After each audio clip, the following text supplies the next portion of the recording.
Et on démarre cette émission, les yeux rivés forcément sur les infos en continu. Qui sera notre Premier ministre ? Roland Lescure, François Bayrou, on va peut-être le savoir dans cette émission et on réagira en direct pour vous donner les infos au coup par coup. Est-ce qu'on a ?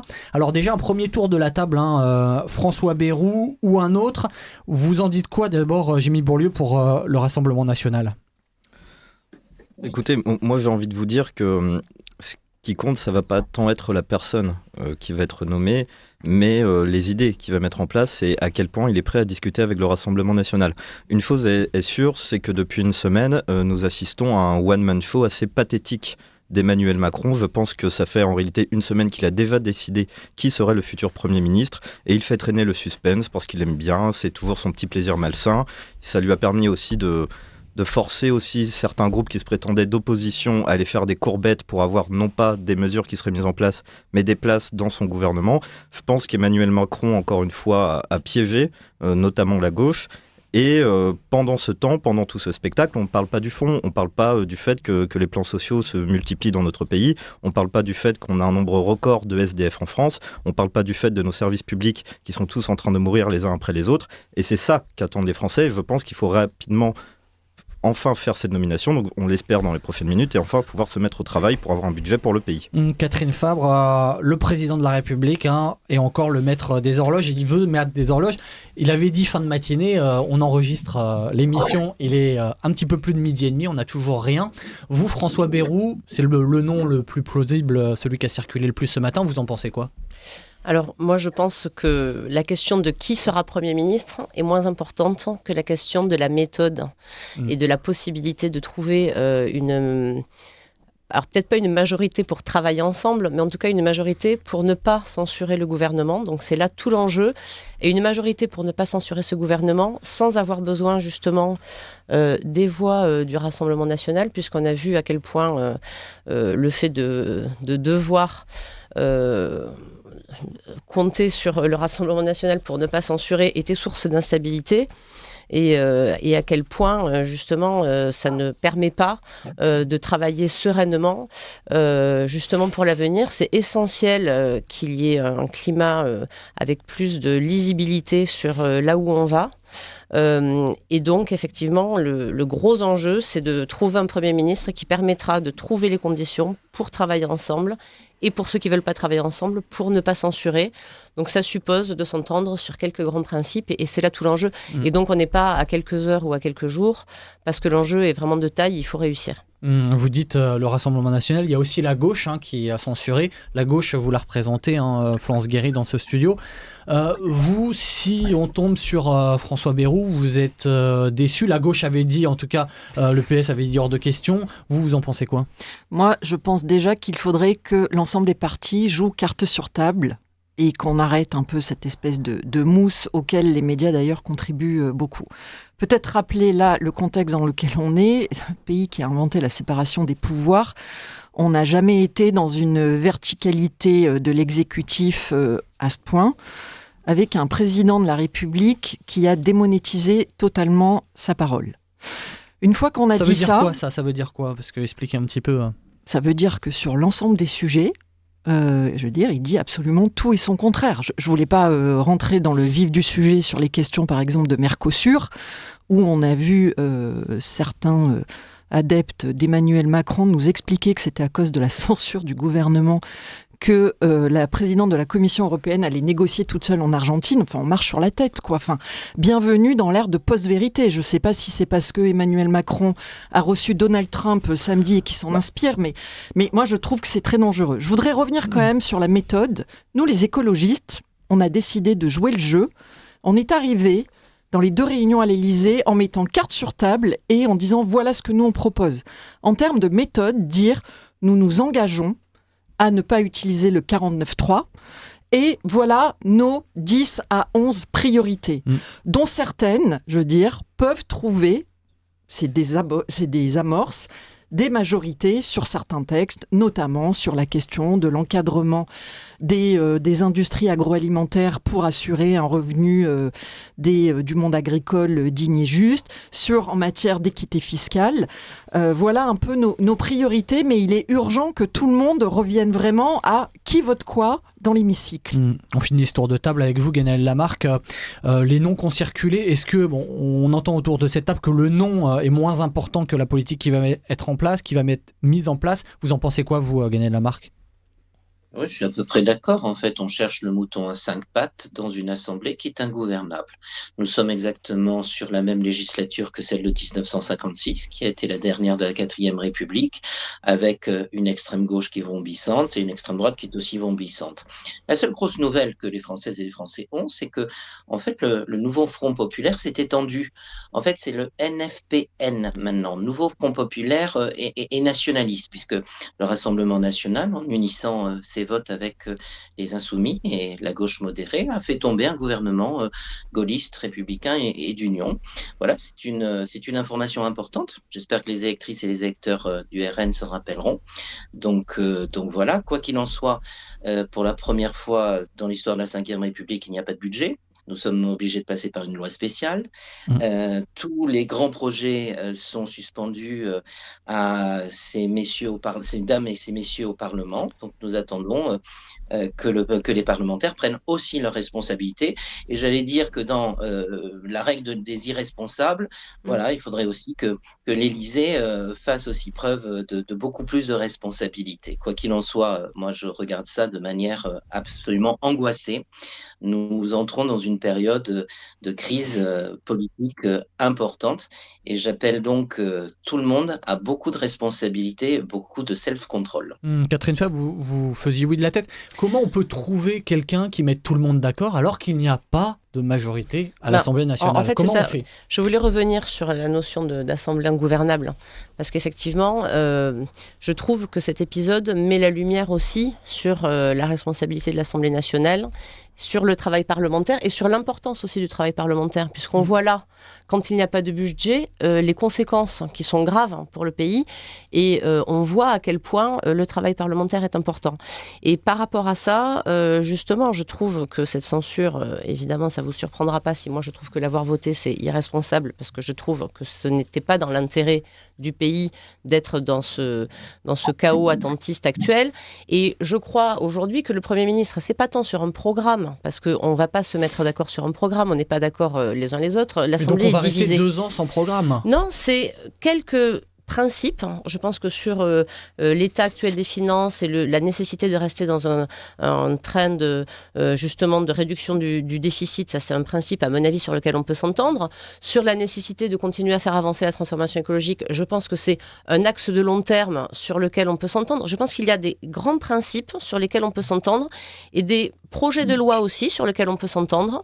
Et on l'a vu avec, par exemple, les partenaires sociaux ont réussi à se mettre d'accord en 3 mois avec la ministre Astrid Panosyan autour d'un accord sur les seniors. Si eux, ils y arrivent en n'étant pas forcément d'accord au départ, ça veut dire qu'il existe quand même un périmètre commun. Arrêtons de regarder où sont nos désaccords. Ils sont forts, ils existent et c'est une évidence.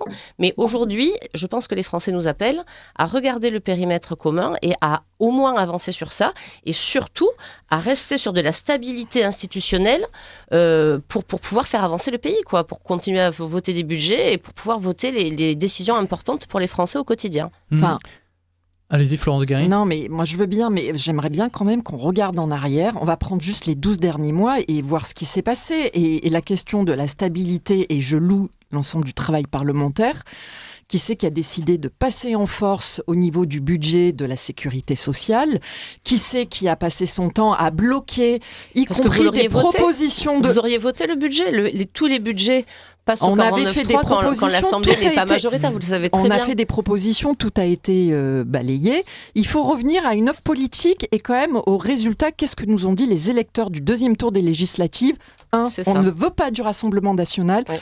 2, on ne veut plus de ce modèle néolibéral qui finit par gangréner, y compris nos services publics. Je vous fais pas un dessin sur ce qu'on a vu en matière. Il faut reconnaître que la gauche est arrivée en tête quand même. Oui, mais sans majorité forte. Non, mais regarder message qui est arrivé, c'est quand même, on veut le Front républicain, c'est ça le message qui est arrivé. Et au soir de cette élection, votre député Nicolas Thierry m'expliquait qu'il ne voulait absolument pas discuter avec des forces modérées pour se mettre d'accord sur des mesures communes. Le message du second tour, c'est on veut faire le Front républicain pour, voilà, même si on n'est pas d'accord, entendez-vous, nous on a pris nos responsabilités en tant que Français, on a voté, ça nous a fait mal parfois d'aller voter pour des gens dont on n'était pas d'accord, parce qu'on garde ce socle républicain, à vous, députés, de vous entendre pour vous ouvrir entre vous, forces modérées, et bosser ensemble. On y est aujourd'hui, c'est deuxième avertissement, on y est, allons-y. Jimmy Bourlieu, est-ce que vous êtes dans une phase de négociation, sachant que Emmanuel Macron vous exclut le Rassemblement national des négociations? Comment vous vous projetez, vous, que ce soit François Bayrou ou un autre Premier ministre pour les 2 ans à venir? Mais en fait, l'enjeu majeur pour le prochain Premier ministre, quel qu'il soit, ça va être de tirer les leçons de l'échec de Michel Barnier. Quand on nous dit que l'Assemblée nationale n'a pas fait preuve de responsabilité, je suis désolé, mais le premier responsable de l'échec de ce budget, c'est Michel Barnier lui-même et sa méthode. Michel Barnier, nous lui avons donné... Vous êtes gonflé, hein? Non. Oui, Michel Barnier. Mais vous pourriez laisser parler les autres, monsieur Lamarque. C'est insupportable. À chaque fois, il nous fait ça, monsieur Lamarque. Allez-y. Dès le mois de septembre, nous avions donné nos lignes rouges au gouvernement Barnier. Au mois d'octobre, nous lui avons fait un contre-budget de 57 mesures. Nous avons été prêts à négocier avec Michel Barnier. Pour preuve, sur les 57 mesures, on n'en a gardé que 4 qui étaient des lignes rouges, c'est-à-dire qu'on a mis de côté 93% de nos mesures pour être prêt à voter ce budget. Et Michel Barnier a refusé de nous donner ces fameuses lignes rouges. Et d'ailleurs, contrairement à ce qui est dit, les Français nous en sont reconnaissants parce qu'il y a eu une étude qui a été menée par Harris qui nous dit que pour 53% des Français, Michel Barnier aurait dû accorder plus de concessions à Marine Le Pen. Donc Michel Barnier a été le principal problème, les macronistes sont le principal problème, et c'est à eux maintenant d'apprendre qu'il y a 11 millions d'électeurs qui ont voté pour le Rassemblement national, qu'ils ne sont pas majoritaires à l'Assemblée et que 2/3 des députés n'appartiennent pas au bloc central, que ce soit Rassemblement national ou Nouveau Front populaire, et ils vont être obligés de discuter, de dialoguer et surtout d'apprendre une notion qu'ils ne connaissent pas, c'est le compromis. Guénel Lamarque, vous vouliez réagir? Et tout d'un coup, je relis la presse de la chambre de 1936, et tout d'un coup, je vois cette chambre du Front populaire qui a mis M. Blum à la tête du gouvernement, voté 4 ans après les pleins pouvoirs au maréchal Pétain. Comme par hasard, ces liens de déstabilisation des régimes, de déstabilisation des institutions, on les retrouve en 2024 et en 2025. Mais tout ça n'est qu'une sombre retour de l'histoire sur tout ce qu'on s'est dit. Moi, j'entends tout, sauf que le gros problème que nous avons, c'est que nous ne sommes pas dans une logique parlementariste. C'est-à-dire que contrairement à l'Allemagne, contrairement à l'Italie, contrairement au Benelux, nous n'avons pas cette culture du compromis. Eh ben, il faut commencer à progresser dessus. Oui, alors il faut, d'accord, mais alors là, c'est chaque parti politique, et notamment, je pense que c'est Florence qui vient d'intervenir, oui. Il faut que les éléments de la gauche modérée puissent peut-être redevenir indépendants de la part des éléments de la gauche radicale, et que les éléments, et donc le parti écologique et le parti socialiste, qui sont plutôt des gens plutôt modérés avec qui on peut travailler, puissent s'en affranchir et commencer à avoir un vrai dialogue autour d'un programme minimal qui permettrait à la France en fait de ne pas stagner ou de s'enfoncer dans un chaos. Donc moi je veux bien tout, mais il faut que tout le monde en fait redevienne indépendant et puisse dialoguer. Je donne la parole à Catherine Fabre et juste, il est 12h45, donc le nom du Premier ministre vient de tomber, c'est François Bayrou qui est nommé Premier ministre par le Président de la République. Donc voilà, on est vendredi, il est 12h45, on a ce nom-là, on va en discuter. Catherine Fabre, vous vouliez réagir juste avant? Oui, bon alors déjà je lui souhaite beaucoup de courage et beaucoup de succès. J'espère qu'il arrivera à constituer ce socle de personnes qui arrivent à travailler ensemble et qui sont modérées. C'est l'homme du compromis ou pas pour vous? Écoutez, j'espère que ce sera l'homme du compromis. Je voulais revenir quand même, parce que je ne peux pas laisser dire que Michel Barnier n'a pas essayé de faire des compromis. Et quand on dit compromis, ça veut justement dire qu'on laisse beaucoup de son programme de côté et qu'on accepte de faire des concessions. Ce qui a été fait, à la fois de son côté gauche, à la fois de son côté droit. Et on voit bien que là, les règles du jeu justement qui avaient été posées n'ont pas été respectées par Marine Le Pen. Et tout simplement pourquoi, et c'est là où il ne faut pas être 53% des naïf. Français sont d'accord avec sa position. Très bien, écoutez, on verra parce qu'il y a tout un tas d'autres choses. Pourquoi ? Parce qu'elle veut le chaos, et pourquoi ? Parce qu'elle voulait aussi ne pas parler de ses ennuis judiciaires actuels. Mais bien sûr, et c'est une évidence, elle a complètement changé de façon de se comporter à partir de ce moment-là. Et donc, voilà, je crois qu'on ne peut pas compter, mais moi, ça ne m'étonne pas qu'on ne puisse pas compter sur le Rassemblement national, tout comme on ne peut pas compter sur la France insoumise pour être source de stabilité. En revanche, j'espère que ce nouveau gouvernement pourra compter sur ses forces écologistes, socialistes, du centre et des LR pour pouvoir avancer ensemble pour le pays. Mais justement, vous avez, Florence Guéry fait une petite moue quand même en apprenant la nomination de François Bayrou à l'instant. Est-ce que vous voyez la gauche travailler avec François Bayrou, ou en tout cas donner un pacte de non-censure au gouvernement qui va former ? Il faut faire quoi selon vous ? Est-ce que François Bayrou est pour ou contre l'abrogation de la réforme des retraites ? Est-ce que François Bayrou est pour ou contre en matière d'équité et de justice fiscale ? Est-ce que François Bayrou est pour ou contre que les agriculteurs puissent enfin vivre de leur travail ? Moi, je voudrais encore une fois qu'on revienne très concrètement à ce qui s'est passé à l'Assemblée nationale et au Sénat. Depuis, est-ce que François Bayrou, je veux dire, est OK pour qu'il y ait des ponctions sur les plus grosses collectivités territoriales qui vont obérer leur budget en matière de services publics ? Enfin, moi, c'est toutes ces questions que j'ai. Et je voudrais quand même rappeler, moi, je veux bien la facilité de mettre LFI comme épouvantail. Je crois qu'il y a un certain Éric Coquerel, président de la Commission des finances, qui a réussi à travailler main dans la main avec des députés MoDem. Ils ont réussi à sortir des mesures en matière d'exit fiscal et de justice fiscale. Donc, il faut aussi arrêter de tout mettre dans un espèce de grand chaudron. Laissons Jean-Luc Mélenchon faire ses oukases dans son côté et regardons ce qui se passe vraiment au Parlement. Donc, on dit tous qu'on veut plus de parlementarisme, revenons à ça. Donc la gauche n'est pas prête à un compromis. Alors nous on est démocrates, donc nous on va travailler au Conseil fédéral dessus. Guénel Lamarque, le nom de François Bayrou, est-ce que c'est l'homme du moment selon vous ? D'abord, je réponds à Florence sur les insoumis. Florence, je suis désolé. Moi, des députés insoumis me posent d'énormes problèmes sur leurs déclarations, qui sont des déclarations qui sont hors du cadre légal et du cadre républicain. Donc là-dessus, il n'y a pas que Mélenchon, il y a aussi ces créatures et elles sont beaucoup plus grandes qu'on ne le croit, beaucoup plus nombreuses qu'on ne le croit. Premièrement, sur Bayrou, pas d'avis particulier. Gageons simplement de dire que depuis toute sa vie, c'est un vrai centriste qui a toujours voulu le dialogue entre les forces politiques. Le voilà maintenant peut-être au rendez-vous de sa vie politique sur une assemblée ingouvernable. À lui de montrer que la théorie qu'il défend depuis presque 50 ans de vie publique est faisable dans un contexte aussi particulier. Et je terminerai quand même par un petit point d'humour. Je suis un peu chatouilleux aujourd'hui en disant Emmanuel Macron voulait un nouveau monde. Il fallait en fait faire de la cancel culture. Plus là, tous les politiques. Ah, c'est sûr que c'est moderne, la nomination de François Bayrou. Il n'a jamais parlé de cancel culture. Je dis simplement que quand on est confronté à des tempêtes politiques, il faut aller chercher des hommes d'expérience. Michel Barnier en était un. Et François Bayrou en est Michel Barnier en était un, mais c'est pas lui le sujet. Le sujet, c'est la façon dont Emmanuel Macron a dévoyé la séparation des pouvoirs. Florence, s'il te plaît. Ce qui rend, s'il te plaît, Florence, un petit peu de modestie, notamment à tous ceux qui voulaient changer le monde et la politique il y a 7 ans. Jérémy Bourlieu, pour le Rassemblement national, c'est quoi est-ce que vous voyez travailler avec François Bayrou ? C'est quoi la ligne rouge selon vous ? Comment vous vous projetez maintenant qu'on a le nom ? Oui, je vais juste me permettre de répondre une chose à Monsieur Lamarque. Quand je l'entends dénoncer la France insoumise de manière très juste, c'est quand même dommage que dans 210 circonscriptions, au moment du second tour des élections législatives, ils aient appelé à voter LFI et LFI ait appelé à voter pour eux pour faire barrage au Rassemblement national. Encore une fois, il faut avoir un peu de cohérence. Sur François Bayrou, on voit sa nomination plutôt d'un bon œil. François Bayrou, lui, a compris quelque chose.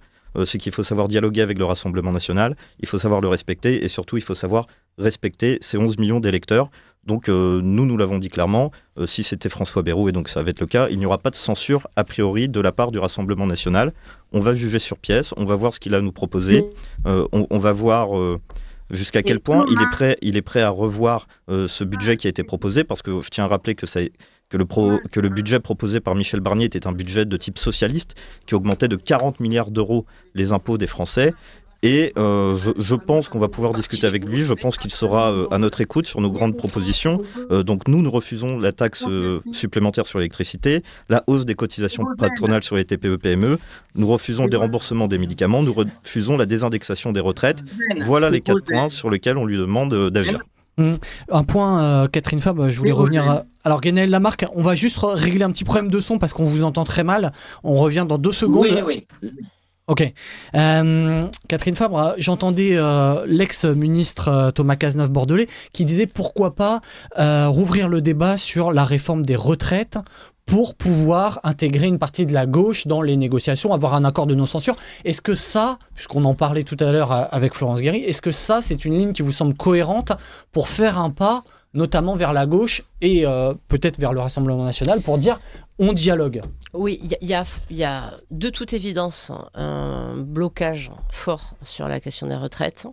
Et quand j'entends Florence Guéry qui dit qu'elle veut abroger, je lui ai répondu que c'était pas raisonnable parce que il y a un sujet de financement des retraites qui est une évidence et qu'il faut traiter. Et ils ont voté exactement, je voulais en venir là aussi, Gwenaëlle, avec le PS, la réforme de Marisol Touraine qui justement augmentait la durée de travail. Et merci à eux, c'est une réforme nécessaire, donc il n'est pas question aujourd'hui de l'abroger ni d'abroger les suivantes. En revanche, on constate que c'est un point de blocage fort et je crois effectivement qu'il faut, à mon sens, que ce sujet soit remis sur la table et soit retravaillé. Mais retravailler ne veut pas dire abroger, et retravailler veut dire s'entendre au moins sur la nécessité d'avoir un principe financier qui consolide notre système des retraites. Et ça ouvre le dialogue ou pas, Florence Guéry? Je rappelle juste que la réforme des retraites n'est pas passée par le vote, jamais. Donc... peut-être remettons le dossier sur la table et on verra bien. 149.3. Ça peut être intéressant de remettre le budget 149.3. sur la table. Bon, on trouve des... Guénel Lamarque, vous vouliez réagir? Est-ce que vous êtes avec nous? Non, pour réagir sur les propos du représentant du Rassemblement national qui nous dit qu'on a soutenu dans je ne sais pas combien de circonscriptions des Insoumis, oui, 210. Alors que le Rassemblement national est la nouvelle force politique de gauche, a voté la censure comme dans les années 30 et comme dans les années 50, c'est simplement l'hôpital qui se fout de la charité. Donc que le Rassemblement national assume son nouveau positionnement politique et après, nous viendrons dialoguer avec lui. Jamie Beaulieu, on arrive très proche de la fin de l'émission. Réagissez rapidement et Catherine Fabre aussi. Monsieur Lamarque est extraordinaire. Je pense qu'il a pas regardé le budget qu'il défend. C'est un budget de hausse de 40 milliards des impôts, une hausse de 20 milliards. Oui, mais extraordinaire par votre connerie, excusez-moi. Une hausse de 20 milliards d'euros, des impôts pour les entreprises, le déremboursement des médicaments. Sur RCF, une injure est formulée. Oh, vous allez survivre, monsieur, vous inquiétez pas. Une baisse de 13,5% des aides pour nos agriculteurs. Oui. Voilà ce que défend monsieur. Ce que je vous propose... La vérité qui blesse, et ici le respect doit mener les dialogues que nous avons depuis des années à RCF. Ce n'est pas du tout le mood de cette émission. Je vous entends, Guénel Lamarque. On va arrêter de débattre sur François Bayrou puisque on a le nom, on a donné quelques indications à nos auditeurs. Je vous propose de passer chacun votre tour à vos petits coups de cœur pour finir cette émission qui est la dernière émission politique de l'année. Et je commence avec vous, Florence Guéry. C'est quoi votre coup de cœur ou coup de gueule aussi? C'est plutôt effectivement un coup de gueule et une alerte. Il y a une multiplication des rapports sur les questions de qualité de l'eau. Là, on vient de voir un rapport des 3 ministères concernés, santé, environnement, agriculture, où l'eau va devenir impropre à la consommation dans de plus en plus de bassins de captage d'eau, notamment dans les Hauts-de-France. Et tout ça à la charge de qui pour dépolluer? Les collectivités territoriales. Donc la question du principe du pollueur-payeur et des mesures d'accompagnement pour les agriculteurs est plus qu'urgente. Guénel Lamarque, est-ce que vous pouvez nous faire un coup de cœur en moins d'1 minute? Oh non, c'est pas un coup de cœur, c'est un coup de gueule. Un coup de gueule, allez-y. Les masques, c'est qu'avec cette censure, nous avons une vision très nette de la vie politique aujourd'hui. Nous sommes face à une crise politique énorme et des alliances renaissent. Et j'affirme et je confirme les choses que le fait que l'extrême droite est allée rejoindre la gauche sur cette censure place désormais le Rassemblement national à gauche et elle mérite de la clarté pour toutes ses électrices et tous ses électeurs. Catherine Fabre, votre coup de cœur en 1 minute, c'est possible ? Alors moi, c'est un cri du cœur pour la démocratie et la liberté. Quand on voit l'actualité internationale aujourd'hui, donc le dictateur Bachar el-Assad qui est tombé en Syrie, et on peut, je crois, tous s'en féliciter quand on voit les atrocités qu'il a fait payer à sa population, quand on voit aujourd'hui les prisonniers qui sortent, qui sont tellement traumatisés qu'ils en ont perdu la tête. Enfin bon, c'est l'horreur sans nom. C'est vraiment barbare ce qui s'est passé en Syrie. Et donc, ça met en avant, et Kamel Daoud en parlait également quand il parlait aussi de la situation en Algérie, ça met en avant la valeur inestimable de la liberté. Et je crois que dans nos pays démocratiques, on ne s'en rend pas suffisamment compte. Donc, ça le met en valeur. Donc, c'est mon cri du cœur. Et ça met aussi en dénonciation toutes les personnes dans les démocraties qui sont complices avec ces dictateurs et qui ont des accointances avec ces dictateurs, et évidemment que je cible le Rassemblement national et dans une certaine mesure certaines personnes également de chez LFI. Et on voit bien là aussi qu'il y a énormément d'enjeux pour les citoyens à regarder pour qui ils votent et à se rendre compte qu'il y a des forces démocratiques et d'autres forces qui sont dangereuses. Jamie Bourlieu, votre coup de cœur en 1 minute ? Oui, alors effectivement, c'est un coup de cœur et c'est un chiffre 38, comme le pourcentage que ferait Marine Le Pen en cas d'élection à la présidentielle demain. C'est un record absolu, record au-dessus de notre score des européennes, record au-dessus de notre score des élections législatives. C'est la démonstration que les Français n'ont pas été intoxiqués par les commentaires de plateau comme ceux de M. Lamarck et n'ont pas été intoxiqués aussi par le discours qui vise à faire peur aux Français au lendemain de cette censure. Les Français ont bien vu que la bourse va très bien, ont vu qu'il n'y a pas